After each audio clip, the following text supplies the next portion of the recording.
اور کائنات کی ہر چیز نماز پڑھتی ہے، کوئی چیز بھی ہو۔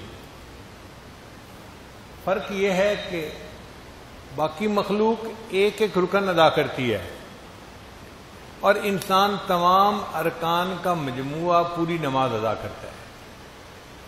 مفسر نے لکھا ہے اللہ تعالیٰ نے درختوں کو قیام کی حالت میں پیدا کیا، ساری عمر قیام کی حالت میں رہتے ہیں۔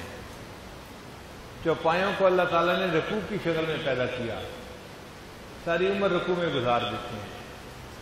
کیڑے مکوڑوں کو اللہ نے سجدے کی شکل میں پیدا کیا، ساری عمر سجدے میں رہتے ہیں۔ پہاڑوں کو اللہ تعالیٰ نے قاعدہ اتحیات کی شکل میں پیدا کیا، ساری عمر قاعدے میں کھڑے رہتے ہیں۔ انسان کی یہ خوش نصیبی کہ اس کو تمام ارکان کا مجموعہ نماز ادا کر دی گئی، حتیٰ کہ فرشتے بھی نماز پڑھتے ہیں۔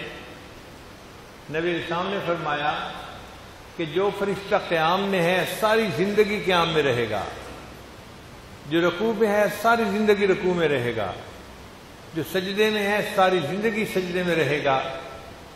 وہ ایک ایک رکن ادا کرتے ہیں اور اللہ تعالیٰ نے انسان کو تمام ارکان کا مجموعہ عطا فرمایا۔